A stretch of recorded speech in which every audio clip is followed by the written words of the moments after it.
नमस्ते दोस्तों, आज हम पढ़ेंगे फ्यूचर परफेक्ट कंटिन्यूअस टेंस, जिसकी पहचान है जो टेंस की वो हिंदी के अंदर और इंग्लिश के अंदर दोनों पहचान मैं आपको बताऊंगा और साथ में उसके जो एडवर्ब्स है वो भी बताऊंगा विद एग्जांपल। तो सबसे पहले हम चलते हैं पहचान की तरफ।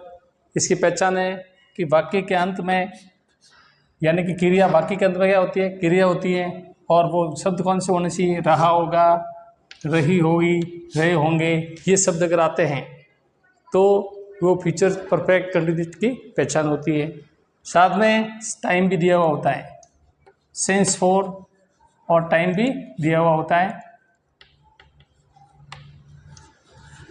तो वो जो पहचान है वो फ्यूचर परफेक्ट कंटिन्यूस टेंस की पहचान होगी। अंग्रेजी के अंदर इसकी जो पहचान है वो इसमें जो हेल्पिंग वर्ब है वो विल और शैल आएगा और साथ में है वो हैव और बिन भी आएगा। यानी हमें ये ध्यान रखना है कि विल और शैल दोनों के साथ में हैव आता है, दोनों के साथ में हैव आता है और हैव के साथ में हमको बिन लगाना है।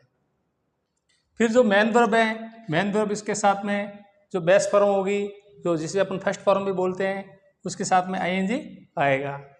यानी मेन वर्ब है वो फर्स्ट फॉर्म के साथ में आईएनजी आएगा और साथ में since for all plus time भी दिया हुआ होगा। ये है वो इसकी पहचान है। ये है इंग्लिश के अंदर पहचान और हिंदी में हमने पहले ही आपको बता दी है। अब इसके अंदर जो एडवर्ब है, एडवर्ब क्या आएंगे? तो वाक्य के अंदर या तो बाय दिया हुआ होगा या by the end of the time दिया हुआ होगा और उसके साथ में फ्यूचर टाइम भी दिया हुआ होगा। ये अगर दी हुई पहचान होती है तो वो फ्यूचर परफेक्ट कंटिन्यूअस की पहचान होती है। अब जो एक एग्जाम्पल मैंने लिखा है आपके सामने, वो एग्जाम्पल ये है जिसमें सिंस फॉर का प्रयोग भी किया हुआ है, एडवर्ब का भी प्रयोग किया हुआ है। तो हम देखते हैं कि सेंटेंस क्या है। लिखा हुआ है कि you will have been working as a principal for 3 years by 2028।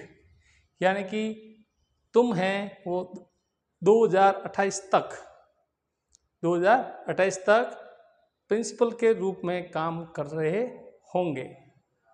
ठीक है, तो ये जो वाक्य है, इस वाक्य के अंदर विल हैव हमने लगाया है, साथ में बिन भी लगाया है और वर्क के साथ में आईएनजी लगा के हमने वर्किंग लगाया है as a principal.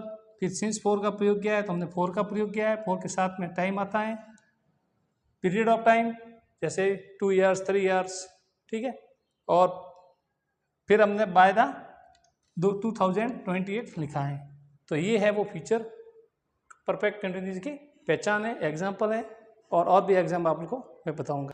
Futures perfect continuous tense के कुछ एग्जाम्पल हैं तो आज मैं इस एग्जाम्पल के आपको इस वीडियो के माध्यम से समझाऊंगा। पहला जो एग्जाम्पल दिया हुआ है, दे ब्लैंक्स लिखी हुई है फॉर एंड हॉर टुमारो। तो यहाँ पे टाइम दिया हुआ है, सिंस फॉर का टाइम दिया हुआ है और साथ में टुमारो भी दिया हुआ है। यानी ये दोनों है वो बता रहे हैं कि ये वो फ्यूचर परफेक्ट कंटिन्यूअस टेंस में आएगा। तो दे के साथ में आता है विल, फिर विल के साथ में हमको हैव लगाना है, बिन लगाना है और जो कोष्टक में वर्ब दी हुई है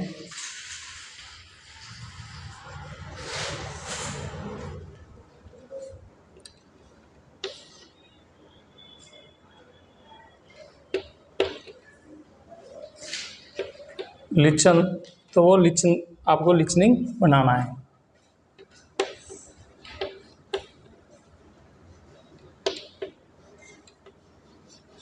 they will have been listening for an hour tomorrow. ठीक है, फिर दूसरा एग्जांपल है आई ब्लैंक्स लिखा हुआ है write an all day along and Monday next. यहाँ पे ऑल दिया हुआ है और नेक्स्ट टाइम दिया हुआ है, तो मैं वो फ्यूचर परफेक्ट कंटिन्यूअस टेंस में भरना है। तो आई के साथ आएगा विल, आई के साथ आएगा शैल, आई के साथ आएगा शैल, आई शैल हैव बिन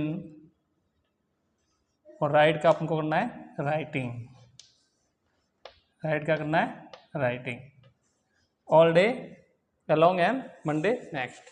फिर इसमें लिखा हुआ है बाय, बाय प्लस का टाइम दिया हुआ है, मई दिया हुआ है, बाय मई, वी, आई और वी के साथ में सेल आता है तो यहाँ हम भरेंगे सेल। फिर हैव बिन और लिव क्या हो जाएगी, लिविंग, लिव की हो जाएगी लिविंग। यानी ये मैं फ्यूचर परफेक्ट कंटिन्यूस टेंस के एग्जांपल हैं जो आपको करने हैं। ठीक है, तो आज अपना जो टेंस का जो टॉपिक है यही ख़त्म होता है। धन्यवाद दोस्तों, जय हिंद।